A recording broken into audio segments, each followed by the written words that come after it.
આ જે ઘટનાને ચકચારી બનાવનારા તત્વો કે જેને આપણે એમ કહી શકીએ કે ભાઈ પરસ્પર સામાજિક મુદ્દો બનાવીને એટલે આ આપના માધ્યમથી એવું પણ કહેવા માગું છું કે નામદાર કોર્ટે અત્યારે હાલ વચગાળાની રાહત આપીને બધા જ આરોપીઓને જામીન મુક્ત કર્યા છે.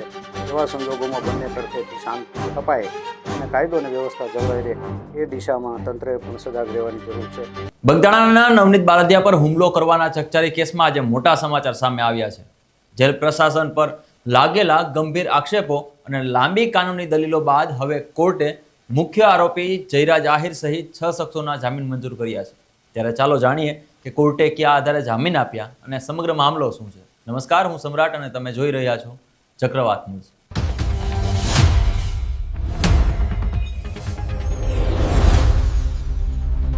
બગદાણામાં છેલ્લા કેટલાય દિવસોથી ચર્ચાના ચકડોળે ચડેલા હુમલાના કેસમાં આજે આરોપી પક્ષ માટે રાહતના સમાચાર સામે આવ્યા છે.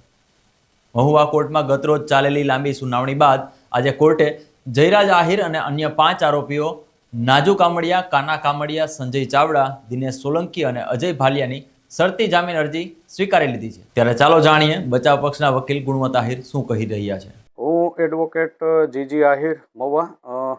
ગઈકાલે જે ચકચારી બગદાણા કેસના જેના ઉપર મુખ્ય આરોપ છે એવા જયરાજ આહિર અને અન્ય જે 6 જણા જે છે એમના જામીન અરજી હતી.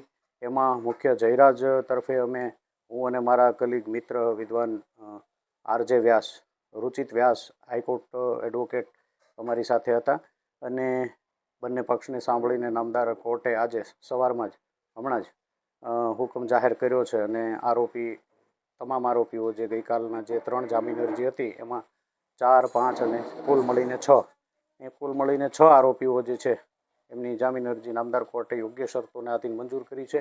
આમ તો અગાઉ તારીખ 2/2024ના રોજ અન્ય આરોપીઓ જે છે જે મુખ્ય પ્રથમ જે 7 આરોપીઓની જામીન અરજી મંજૂર કરેલી અને એમના જ પેરિટીના ગ્રાઉન્ડ ઉપર અને થયેલ દલીલોને ધ્યાને લઈ અને નામદાર મહુવાના એડિશનલ ડિસ્ટ્રિક્ટ અને સેશન્સ જજ સાહેબ શ્રી AS પાટીલ સાહેબ દ્વારા આરોપીઓને જામીન મુક્ત કરવાનો હુકમ કરેલ છે.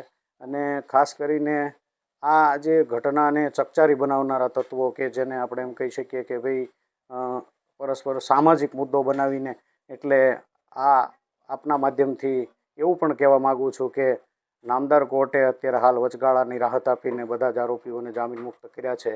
એવા સંજોગોમાં બંને તરફેથી શાંતિ સ્થપાય અને કાયદો અને વ્યવસ્થા જળવાઈ રહે એ દિશામાં તંત્રએ પણ સજાગ રહેવાની જરૂર છે. આ કેસ માત્ર હુમલાની ઘટના પૂરતો સીમિત રહ્યો નથી. ભોગ બનનાર નવનીત બાલદિયાએ જેલ પ્રશાસન સામે પણ સવાલો ઊભા કર્યા છે. તેમણે આક્ષેપ કર્યા છે કે ભાવનગર જેલના સત્તાધીશો જયરાજ આહિરને VVIP સુવિધા આપી રહ્યા હતા. તેમણે એમ પણ કહ્યું કે જેલ એ સજા ભોગવાનું સ્થળ છે, મજા કરવાનું નહીં. આરોપીઓને રાત્રે 8 વાગ્યા સુધી જેલની બહાર ફરવા દેવામાં આવે છે અને મનપસંદ ભોજન પીરસવામાં આવે છે. જો CCTV ફૂટેજ તપાસાય તો મોટું કૌભાંડ બહાર આવી શકે છે. જયરાજ આહિર સહિતના જે 5 આરોપીઓ છે આજ સાંજ સુધીમાં બહાર આવી શકે છે. આ સાથે જ નવનીત બાલદિયાના વકીલો પણ આ નિર્ણયને લઈને હવે હાઈકોર્ટના દરવાજા પણ ખખડાવી શકે છે તેવી શક્યતાઓ સેવાઈ રહી છે.